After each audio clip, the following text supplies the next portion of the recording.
Seu coração disparou ao lembrar do beijo impulsivo que trocara com Miguel na noite anterior, no terraço escuro durante a festa de família, e agora, ao descer as escadas, viu seu pai, um homem rígido de tradições católicas arraigadas, segurando uma foto enviada anonimamente por um convidado traiçoeiro.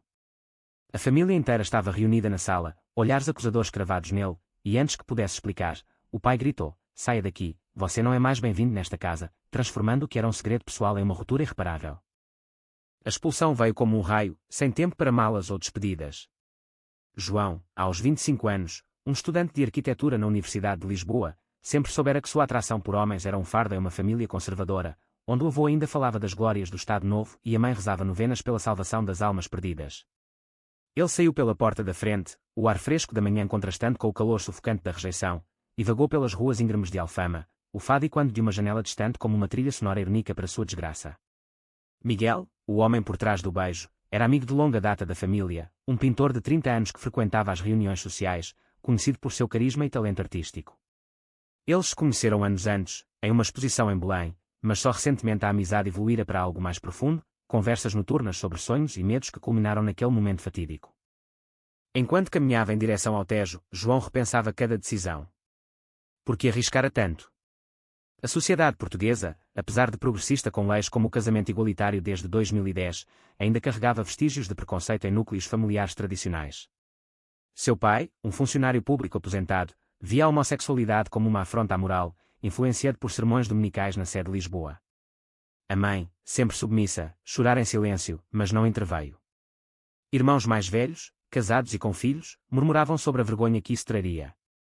João sentia o peso da culpa, questionando se sua autenticidade valia a destruição de laços sanguíneos.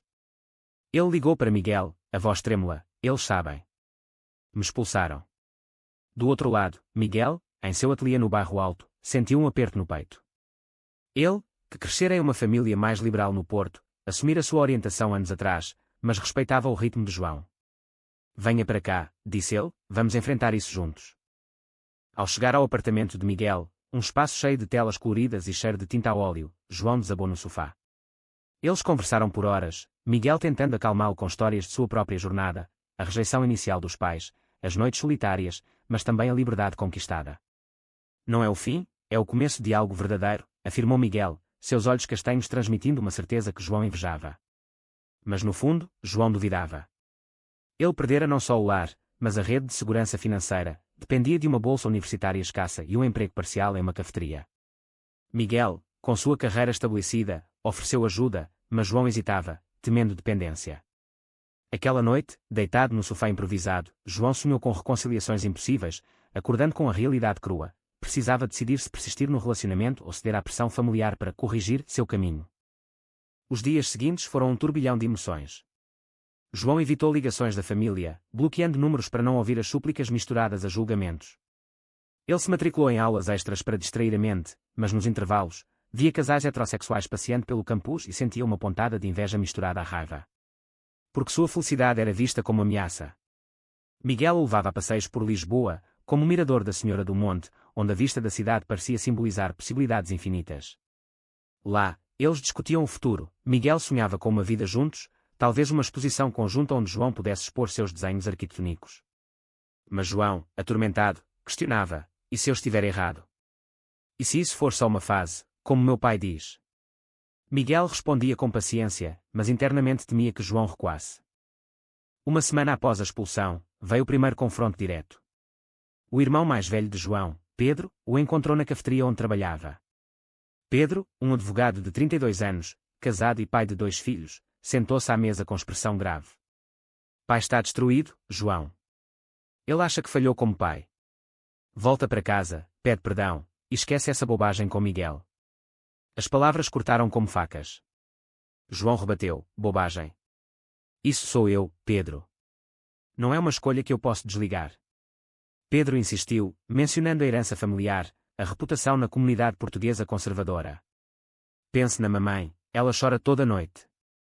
João sentiu o conflito interno rasgar seu peito, lealdade à família versus fidelidade a si mesmo. Ele recusou, mas a semente da dúvida foi plantada. Ao contar a Miguel, viu preocupação nos olhos dele: "Não deixe eles te manipularem." Enquanto isso, Miguel enfrentava seus próprios demónios. Como artista gay assumido, ele lidara com discriminação no mundo das artes, onde galeristas conservadores o boicotavam sutilmente. Mas agora, com João, sentia responsabilidade. Ele ligou para um amigo terapeuta, buscando conselhos sobre como apoiar sem pressionar. Deixa-o processar, disse o amigo. Miguel decidiu dar espaço, mas isso só aumentou a tensão. João, sentindo-se isolado, começou a questionar se o relacionamento valia o caos. Em uma noite chuvosa, eles discutiram pela primeira vez. João acusou Miguel de ser egoísta por não entender a profundidade da perda familiar. Miguel rebateu, falando de suas próprias batalhas. A conversa terminou em lágrimas, mas com um abraço que reafirmava o laço. A pressão social se intensificava. Amigos comuns da família começaram a se afastar de Miguel, sussurrando que ele corrompera João. Em uma galeria no Chiado, durante uma vernissage, Miguel ouviu comentários maliciosos. Aquele pintor, sempre atrás de jovens inocentes. Ele confrontou o falante, um colecionador idoso, defendendo sua integridade. Mas o incidente abalou sua confiança.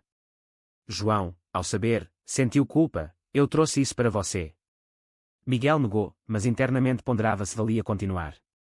O amor deles, nascido de afinidades profundas, ambos amantes de fado e da melancolia portuguesa, agora era testado por forças externas. No final daquela primeira fase turbulenta, João recebeu uma carta da mãe, entregue por Pedro. Nela, ela expressava amor, mas implorava que ele escolhesse o caminho certo. As palavras ecoaram em sua mente enquanto ele caminhava pelo Rossio, a praça agitada de Lisboa. Ele decidiu confrontar o pai, marcando um encontro em um café neutro. O que viria a seguir poderia selar seu destino ou aprofundar a ferida. O encontro com o pai ocorreu em um café antigo no Baixa, sob o sol morno de outono. João chegou cedo, nervoso, ajustando a camisa como se isso pudesse restaurar a normalidade. O pai, Sr. Antônio, sentou-se rígido, os olhos evitando os do filho. Por que veio? Perguntou ele, voz rouca de noites insones. João respirou fundo, para explicar. Eu não escolhi isso, pai. É quem eu sou. Antônio rebateu com versos bíblicos, citando a igreja que frequentavam na Estrela. A sociedade nos julga, filho. Como vou olhar para os vizinhos? João argumentou sobre os tempos modernos em Portugal, mencionando o orgulho de Lisboa, mas o pai via aquilo como decadência. A conversa terminou sem resolução, com Antônio saindo abruptamente, deixando João com a conta e uma dor renovada. De volta ao apartamento de Miguel, João desabafou. Miguel, pintando uma tela abstrata inspirada em suas emoções, ouviu atentamente. Ele precisa de tempo, disse. Mas João sentia urgência, sua bolsa universitária estava em risco se o pai influenciasse contatos na universidade. Ele começou a procurar empregos melhores, enviando currículos para estúdios de arquitetura. Miguel o ajudou, usando sua rede, mas isso gerou mais dependência, alimentando ressentimentos internos. Eu não quero ser um fardo, confessou João uma noite, enquanto jantavam bacalhau em um restaurante simples no Cais do Sodré. Miguel tocou sua mão, você é meu parceiro, não um fardo. Mas o gesto era palpável. A tensão escalou quando Pedro organizou uma intervenção familiar. Em uma reunião surpresa na casa dos pais, João foi atraído sob pretexto de reconciliação. Lá, encontrou tios, primos e até o padre da paróquia. A mãe chorava, o pai presidia, estamos aqui para te ajudar a voltar ao caminho. O padre falou de terapia de conversão, proibida em Portugal mas ainda sugerida em círculos conservadores. João sentiu raiva, isso não é ajuda, é negação. Ele defendeu sua identidade, citando leis portuguesas que protegem direitos LGBT. Pedro interveio, pense nos sobrinhos, no exemplo que dá. A discussão virou caos, com acusações voando. João saiu furioso, cortando laços definitivos com Pedro. Miguel, ao saber, ficou alarmado. Ele próprio havia passado por algo similar anos antes, perdendo um irmão para o preconceito. Não deixe eles te quebrarem, aconselhou. Mas o incidente abalou João, que começou a duvidar de tudo. Em uma caminhada solitária pelo Parque Eduardo VII, ele refletiu sobre alternativas, talvez terminar com Miguel para reconquistar a família. A ideia o aterrorizava, mas a solidão pesava. Miguel notou a distância, e em uma conversa franca, admitiu seus medos, eu te amo, mas se você não estiver pronto. João chorou, reafirmando o compromisso, mas a semente da insegurança crescia. Enquanto isso, a carreira de Miguel sofria. Um galerista cancelou uma exposição, alegando controvérsias pessoais. Miguel suspeitava de influência da família de João, conhecida na comunidade. Ele confrontou Pedro em uma ligação tensa, vocês estão destruindo vidas. Pedro negou, mas o dano estava feito. Miguel vendeu telas online para sobreviver, sacrificando ambições. João, sentindo culpa, trabalhou mais, aceitando turnos extras. Seu desempenho acadêmico caiu, levando a uma advertência do professor. Uma reviravolta veio com uma amiga de João, Ana, uma ativista LGBT da universidade. Ela o convidou para um grupo de apoio no Arco do Cego. Lá, João ouviu histórias semelhantes, rejeições familiares, mas também reconciliações. Inspirado, ele escreveu uma carta aberta para a família, publicada anonimamente em um blog LGBT português. A carta viralizou levemente na comunidade online, trazendo mensagens de solidariedade. Miguel aplaudiu, isso é coragem. Mas a família descobriu, e a mãe ligou chorando, porque nos expõe assim. João explicou que era para curar, não ferir. O conflito interno de João se aprofundava. Ele sonhava com uma vida dupla, gay em segredo, família intacta. Mas Miguel rejeitava isso, viver na mentira nos destruiria. Em uma viagem de fim de semana a Sintra, entre palácios e florestas, eles discutiram o futuro. Miguel propôs morar juntos oficialmente, mas João hesitou, temendo mais rejeição. No regresso, um acidente menor, um pneu furado, simbolizou as barreiras. Enquanto trocavam o pneu, riram, reconectando-se momentaneamente. Porém, a traição veio de onde menos esperavam. Um primo de João, invejoso, espalhou rumores no trabalho de Miguel, alegando instabilidade emocional. Miguel perdeu um contrato importante. Furioso, ele confrontou João, sua família não para. João defendeu-os por hábito, levando a uma briga feia. Talvez eu deva voltar, gritou João. Miguel, magoado, disse, se é o que quer. João saiu, passando a noite em um hostel barato no Martim Muniz, multicultural mas solitário. Na manhã seguinte, arrependido, ele voltou. Miguel o recebeu, mas o dano estava feito. Eles decidiram dar um tempo, João mudando-se para um quarto alugado com a ajuda de Ana. A separação doía, mas permitia reflexão. João focou nos estudos, projetando edifícios inclusivos inspirados em sua luta. Miguel pintou uma série sobre amor proibido, ganhando reconhecimento underground. A pressão social persistia. Em um evento universitário, João foi questionado sobre sua fase. Ele rebateu publicamente, ganhando aliados. Mas internamente, questionava, valia o preço. O amor por Miguel era real, mas o custo familiar alto. Enquanto o outono virava inverno, João ponderava uma decisão drástica. O inverno em Lisboa trouxe chuvas incessantes, espelhando o turbilhão interno de João. Morando sozinho em um quarto apertado no Intendente, ele trabalhava e estudava exaustivamente para evitar pensamentos sobre Miguel. Eles se viam esporadicamente, como amigos, mas a química latente tornava cada encontro doloroso. Miguel, em seu ateliê, pintava obsessivamente, transformando dor em arte. Uma de suas telas, Amor Encurralado, foi aceita em uma galeria alternativa no Lisboa Factory, atraindo atenção. João compareceu à abertura, orgulhoso mas distante. Você está brilhando, disse ele. Miguel sorriu, sem você, é vazio. A família de João, Mianuel, lidava com as consequências. A mãe, Dona Maria, sofria em silêncio, visitando a igreja diariamente. Ela começou a ler sobre a homossexualidade, secretamente, questionando crenças antigas. O pai, António, permanecia inflexível, mas a saúde declinava com o estresse. Pedro, o irmão, via o impacto nos filhos, que perguntavam pelo tio. Em uma reunião familiar, Pedro sugeriu reconciliação, talvez possamos aceitar, com tempo. Mas António rejeitou, não na minha casa. João, incentivado por Ana, juntou-se a uma marcha LGBT em Lisboa, sentindo empoderamento entre bandeiras arco-íris. Lá, encontrou um ex-namorado de Miguel, Rui, que o alertou, Miguel é intenso, mas volúvel. As palavras plantaram dúvida. João confrontou Miguel em um bar no Bairro Alto, há verdade nisso.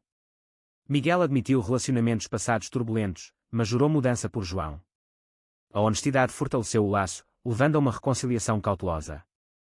Eles reataram, mas com regras, comunicação aberta, sem pressa. Porém, a sociedade interveio. Um jornal local publicou um artigo sobre discriminação familiar em Portugal, usando a história de João anonimamente. A família reconheceu detalhes, enfurecendo Pedro, que processou o blog por difamação. João foi chamado como testemunha, forçado a escolher, família ou verdade. No tribunal em Lisboa, ele testemunhou honestamente, expondo o preconceito. Pedro o acusou de traição, você nos destruiu. João rebateu, vocês me expulsaram primeiro. O caso foi arquivado, mas os laços se romperam mais. Miguel apoiou João, mas o stress afetou sua saúde mental. Ele buscou terapia, revelando medos de abandono. João, sentindo culpa, questionou se o relacionamento era tóxico. Em uma sessão conjunta, o terapeuta destacou: amor requer sacrifícios mútuos. Eles decidiram morar juntos novamente, em um apartamento modesto no Graça, com vista para o Tejo. A mudança trouxe esperança, mas desafios, vizinhos conservadores murmuravam, e João perdeu um estágio por distrações pessoais. Uma traição maior veio de Ana, que, invejosa do relacionamento, vazou detalhes para Pedro. Descobrindo, João confrontou-a: porquê? Ana admitiu ciúmes platonicos. A amizade terminou, isolando João mais. Miguel o consolou: temos um ao outro. Mas João ponderava o custo: amigos perdidos, carreira afetada. O clímax familiar ocorreu no Natal.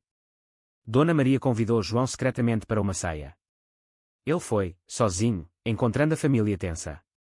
António ignorou inicialmente, mas uma conversa privada revelou vulnerabilidades: eu temo pelo seu futuro. João compartilhou suas dores. A mãe mediou, levando a uma trégua frágil. Pedro, relutante, aceitou. Mas Miguel não foi mencionado, deixando João dividido. De volta, ele discutiu com Miguel: eles querem-me de volta, mas sem você. Miguel, magoado, disse: escolha. João chorou, optando por Miguel, mas o preço foi cortar contato temporário com a família. A decisão pesou, levando a noites insones.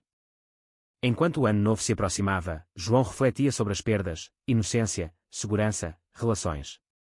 Mas ganhos, autenticidade, amor. Miguel planejava uma viagem a Porto para recomeçar. Mas uma ligação inesperada mudaria tudo. A ligação veio de Pedro: urgente, pai teve um infarto. Venha ao hospital. João correu para o Hospital de Santa Maria, coração apertado. Encontrou a família na sala de espera, Dona Maria chorando. António estava estável, mas fraco. Ao vê-lo, João sentiu culpa: foi por minha causa. A mãe negou, mas Pedro murmurou: o estresse contribuiu. No quarto, António apertou a mão de João: não quero morrer com raiva. Eles conversaram pela primeira vez sem julgamentos, António admitindo medos enraizados na educação. Eu te amo, filho. João chorou, perdoando parcialmente. Miguel esperava do lado de fora, respeitando o espaço. Ao sair, João o abraçou: eles estão mudando. Mas a crise destacou o preço: saúde familiar em risco. João decidiu equilibrar, visitando os pais semanalmente, mas vivendo com Miguel. António, recuperando-se, leu materiais sobre aceitação, influenciado pela mãe. Pedro, vendo o pai mudar, abrandou. Porém, a sociedade não parava. No trabalho de João, agora em um estúdio de arquitetura, colegas fizeram piadas homofóbicas. Ele denunciou, levando a uma investigação interna. Venceu, mas ganhou inimigos. Miguel, com sua exposição bem-sucedida, enfrentou críticas online de conservadores. Eles se uniram, participando de eventos LGBT, como o Festival Queer Lisboa. Uma decisão moral surgiu quando um primo pediu ajuda para assumir-se. João aconselhou, mas Miguel alertou sobre riscos. O primo, inspirado, saiu do armário, causando outro caos familiar. António, agora mais tolerante, mediou, surpreendendo todos. João viu progresso, mas questionou: quanto dano causamos? O relacionamento evoluiu. Em uma viagem a Porto, visitaram a família de Miguel, liberal e acolhedora. Contraste com a de João destacou desigualdades. De volta, planejam casamento, mas João hesita por causa da família. Miguel pressiona gentilmente: é nosso direito.